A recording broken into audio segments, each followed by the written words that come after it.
আন্তর্জাতিক অপরাধ ট্রাইব্যুনালের চিফ প্রসিকিউটর জনাব তাজুল ইসলামের একটা বক্তব্য নিয়ে প্রচুর ডিবেট শুরু হয়েছে। মানে কেউ কেউ এমনভাবে ফ্রেম করেছেন নিউজটাতে, তাতে একটা বিভ্রান্তি তৈরি হয়। জনাব তাজুলের পর এটার ব্যাখ্যাও দিয়েছেন দেখলাম। ইনফ্যাক্ট সেটা সেই ডিবেট যেটা আমি 5 তারিখের পর থেকে বহুবার বলেছি। আমি আমার এই নিজের চ্যানেলের ভিডিওতে বলেছি, টিভি টক শোতে বলেছি।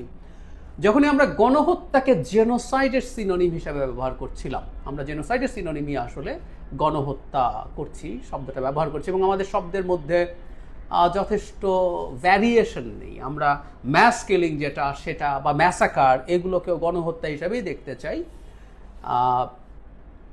আসলে ব্যাপারটা তা না। গণহত্যা যদি আমরা জেনোসাইড অর্থে বুঝতে চাই, বাংলাদেশে সেই জেনোসাইড আসলে হয় নাই, একদম না। খুব সোজা সাপটা বলে দেওয়া ভালো। মানে ব্যাপারটা এই রকম যে কতগুলো ক্রাইটেরিয়া ফুলফিল করতে হবে, না হলে ওটা হবে না।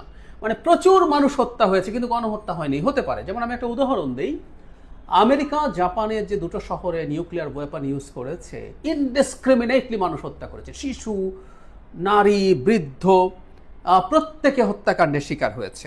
কিন্তু ওটাকে আমরা গণহত্যা বলবো? উত্তর হচ্ছে না, বলবো না। কেন বলবো না সেই জায়গায় আসি।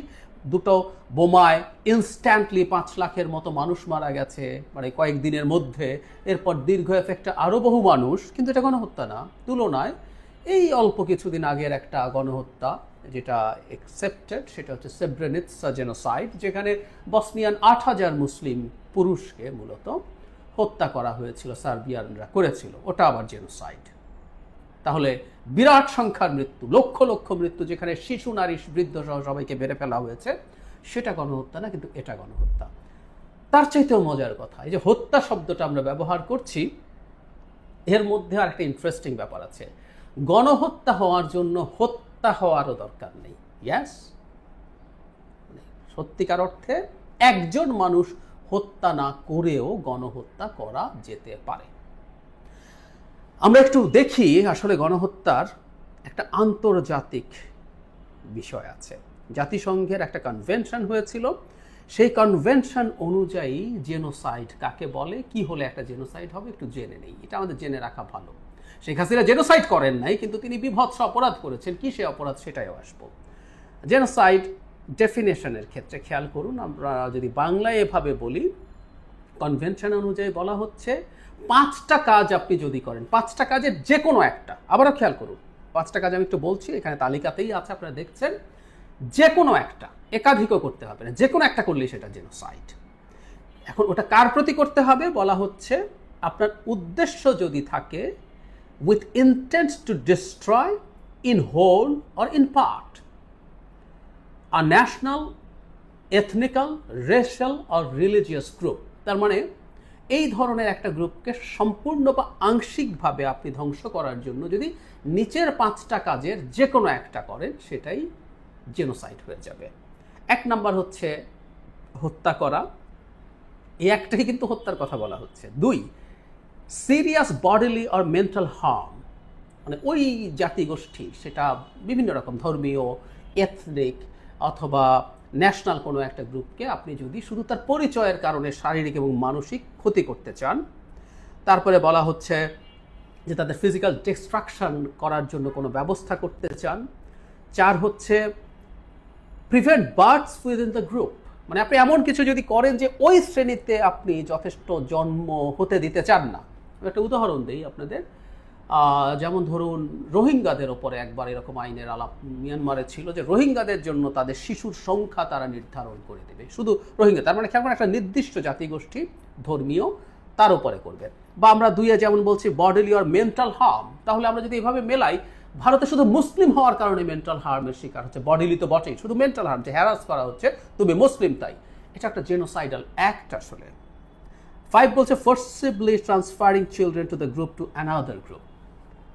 অস্ট্রেলিয়ান অ্যাবরিজিনদের ক্ষেত্রে এটা হয়েছিল, অ্যাবরিজিনদের শিশুদেরকে নিয়ে যাওয়া হয়েছিল যারা ওখানে গিয়ে কলোনাইজ করেছে তাদের, এগুলো। তার মানে খেয়াল করি, এই যে 5টা কাজের মধ্যে একটা মাত্র হত্যা, বাকি 4টা হত্যা না, কিন্তু এগুলো জেনোসাইড হতে পারে। কিন্তু জরুরি কথাটা হচ্ছে একটা স্পেসিফিক গ্রুপ, সেটা তারা ডিফাইন করে দিয়েছে। আমি আবারও আপনাদেরকে জানাই তারা কি ধরনের গ্রুপের কথা বলছেন, ন্যাশনাল, এথনিক্যাল, রেশিয়াল, রিলিজিয়াস। এখানে পলিটিক্যাল গ্রুপ নেই। পলিটিক্যাল গ্রুপ থাকলে না আওয়ামী লীগকে জেনোসাইডের দায়ে অ্যাকিউজ করা যেত বলে আমি মনে করি, কারণ বিএনপির ওপরে জেনোসাইড করেছে, তাহলে বলা যেতে পারত। শুধুমাত্র বিএনপি আইডেন্টিটির কারণে বিএনপির লোকজনকে হত্যা করা হয়েছে, পেটানো হয়েছে, মানসিক টর্চার করা হয়েছে, ফিজিক্যাল টর্চার করা হয়েছে, মামলা দেওয়া হয়েছে, হয়রানি করা হয়েছে। সো শুধুমাত্র একটা গ্রুপকে টার্গেট করে করা হয়েছে, এটাকে আমরা ওভাবে ডিফাইন করতে পারতাম। কিন্তু যে জেনোসাইডের যে সংজ্ঞা, তার মধ্যে পলিটিক্যাল গ্রুপ নেই বলে শেখ হাসিনা জেনোসাইড করেছে এভাবে বলা যাবে না। তাহলে শেখ হাসিনাটা এখন কেন জেনোসাইড না? শেখ হাসিনা ক্ষমতার পথে যিনি এসছেন, শেখ হাসিনা তাকেই হত্যা করেছেন, তাকেই নানান রকম নির্যাতন করেছেন। এই জুলাই আগস্টের কথা যদি বলি, তার হত্যার মধ্যে বাছ বিচার ছিল না, তাই না? কারো কোনো পলিটিক্যাল আইডেন্টিটি নাই, তাকেও মেরে ফেলা হয়েছে। ধর্ম উনি বাছেননি, বর্ণ উনি বাছেননি, কোনো কিছুই উনি বাছ বিচার ছাড়া করেছেন। সে কারণেই এটা আসলে জেনোসাইড না। যেমন আমাদের ৭১-এ জেনোসাইড হয়েছিল, সেই জেনোসাইড কিন্তু মুসলিমদের বিরুদ্ধে না।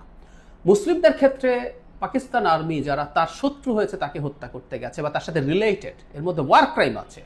কিন্তু হিন্দুদের ওপরে জেনোসাইড হয়েছে ওই সময়, কারণ কারো হিন্দু আইডেন্টিটি আছে, that was enough to kill somebody.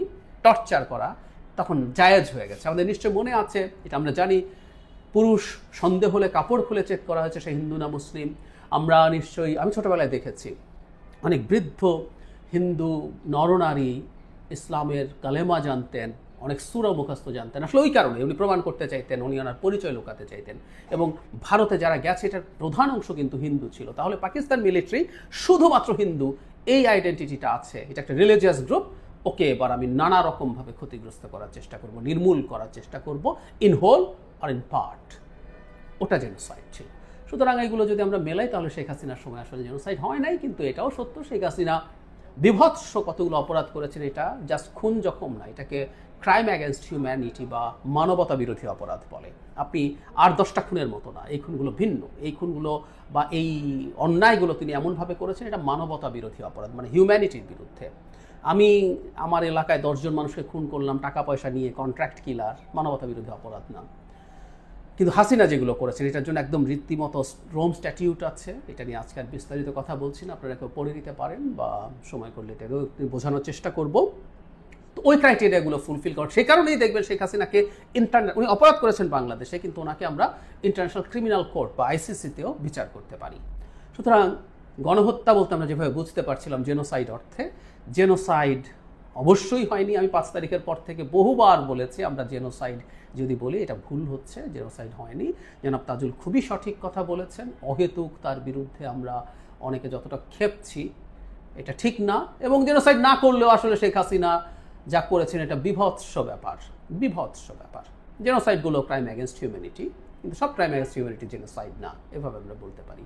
সুতরাং আমি আশা করি আপনাদের কনফিউশন দূর হবে এই ভিডিওর পর।